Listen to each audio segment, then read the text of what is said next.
আপনি যদি ভাবেন একটি ছোট ব্যবসা শুরু করার জন্য শুধু এক গাদা টাকা আর একটা দারুণ আইডিয়া যথেষ্ট, তবে আপনি মস্ত বড় ভুল করছেন। কারণ প্রতি বছর পৃথিবীতে যত নতুন ছোট ব্যবসা শুরু হয়, তার মধ্যে প্রায় 90% ব্যবসায় প্রথম কয়েক বছরের মধ্যে বন্ধ হয়ে যায়। কিন্তু কেন এমন হয়? তারা কি কঠোর পরিশ্রম করে না, নাকি তাদের আইডিয়া ভালো ছিল না? আসল কারণ হলো তারা ব্যবসা তো বোঝে, কিন্তু ব্যবসার পেছনে অর্থনীতি বা ইকোনমিক্স বোঝে না। আজকে আমরা কথা বলবো এমন কিছু বাস্তব অর্থনৈতিক সূত্র নিয়ে, যা জানা থাকলে আপনার ছোট ব্যবসা কোনোদিন লোকসানের মুখে পড়বে না। আমাদের চারপাশের চেনা বাজারের গল্প দিয়ে বুঝবো অর্থনীতি কিভাবে একটি ছোট ব্যবসাকে টিকিয়ে রাখে এবং বড় করে তোলে। প্রথম যে বিষয়টি একজন নতুন উদ্যোক্তাকে বুঝতে হয়, তাকে অর্থনীতির ভাষায় বলা হয় ডিমান্ড এন্ড সাপ্লাই বা চাহিদা ও যোগান। যে কোনো ব্যবসা শুরু করার আগে নিজেকে একটা সহজ প্রশ্ন করুন: আমি যে জিনিস বাজারে বিক্রি করতে যাচ্ছি, সেটি কি আসলেই মানুষের দরকার আছে? অনেক সময় আমরা নিজেদের আবেগের বশে এমন প্রোডাক্ট তৈরি করি যা আমাদের নিজেদের কাছে খুব প্রিয়, কিন্তু সাধারণ মানুষের কাছে তার কোনো চাহিদা নেই। অর্থনীতি আমাদের শেখায় আগে বাজারের অভাব বা খুঁজে বের করো, মানুষ কোন সমস্যা ভুগছে তা দেখো, তারপর সেই সমস্যার সমাধান হিসেবে তোমার প্রোডাক্ট নিয়ে আসো। যেখানে চাহিদা বেশি কিন্তু যোগান কম, ঠিক সেই জায়গাটুকু ধরতে পারলে আপনার ব্যবসার অর্ধেক সফলতা সেখানেই নিশ্চিত হয়ে যায়। এরপর আসে অর্থনীতির সবচেয়ে গুরুত্বপূর্ণ এবং বাস্তব একটি নিয়ম, যাকে বলা হয় সুযোগ ব্যয়। একটা সুযোগ বেছে নেওয়ার জন্য আপনি অন্য যে সুযোগটা হাতছাড়া করছেন, সেটাই হলো আপনার আসল ক্ষতি বা খরচ। মনে করুন আপনি আপনার চাকরি ছেড়ে দিয়ে একটা ছোট রেস্তোরাঁ শুরু করলেন, যেখানে আপনি নিজেই প্রতিদিন 12 ঘন্টা খাটেন। মাস শেষে আপনার রেস্তোরাঁ থেকে 30,000 টাকা লাভ হলো। আপনি ভাবলেন আপনি লাভবান হয়েছেন, কিন্তু অর্থনীতি বলবে আপনি যদি এই 12 ঘন্টা অন্য কোথাও চাকরি করতেন, তবে হয়তো আপনি 50,000 টাকা বেতন পেতেন।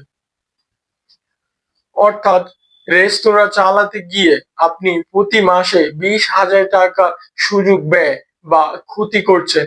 এই হিসাবটা মাথায় খাটানো ব্যবসায়ীরা সব সময় মাথায় রাখে।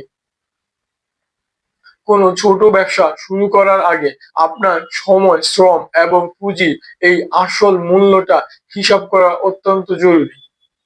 এবার আসি ব্যবসার সবচেয়ে বড় ফুসফুস, অর্থাৎ ক্যাশ ফ্লো বা নগদ টাকার প্রবাহ নিয়ে।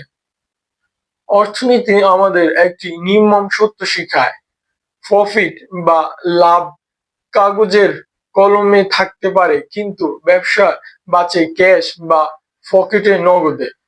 অনেক ছোট ব্যবসা খুব ভালো চলে, প্রচুর অর্ডার পায়, কিন্তু তাও 3 মাস পর বন্ধ হয়ে যায়, কারণ তাদের ক্যাশ ফ্লো ম্যানেজমেন্ট থাকে জিরো। তারা বাকিতে প্রচুর মাল বিক্রি করে, খাতার পাতায় লাভ দেখায়, কিন্তু যখন কর্মচারীদের বেতন বা কাঁচামালের টাকা দেওয়ার সময় আসে, তখন তাদের ক্যাশে কোনো টাকা থাকে না। অর্থনীতি আমাদের সতর্ক করে, ব্যবসার শুরুর দিকে বাকির খাতা যত সম্ভব ছোট রাখুন এবং প্রতি সপ্তাহে ক্যাশ ইন আর ক্যাশ আউট নিখুঁতভাবে ট্র্যাক করুন।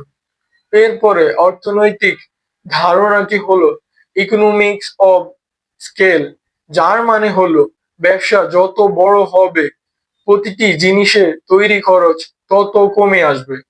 একটি ছোট ব্যবসার শুরুতে আপনি কখনোই বড় বড় কোম্পানির সাথে দামের প্রতিযোগিতায় জিততে পারবেন না, কারণ তারা লাখ লাখ পিস একসাথে বানায় বলে তাদের খরচ অনেক কম হয়। তাই ছোট ব্যবসার শুরুর প্রক্রিয়া আলাদা।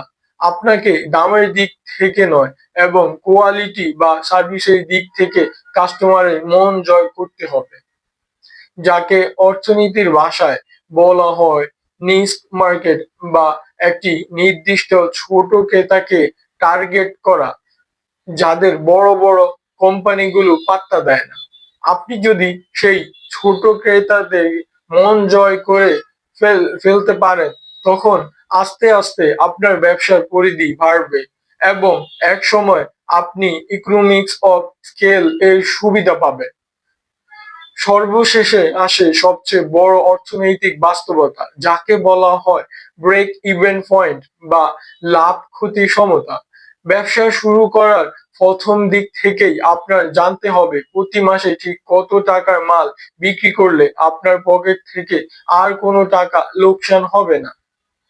দোকানের ভাড়া, কারেন্ট বিল আর কর্মচারীর বেতন দেওয়ার পর ঠিক কত নম্বর প্রোডাক্টটি বিক্রি করলেন আপনার আসল লাভ শুরু হবে, এই বিন্দুটি চেনা জরুরি।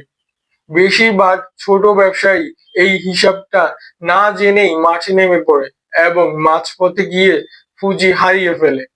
আবার যদি পুরো বিষয়টি একদম সংক্ষেপে সাজায়, তবে অর্থনীতি আমাদের ছোট ব্যবসার জন্য চারটি মূল হাতিয়ার দেয়।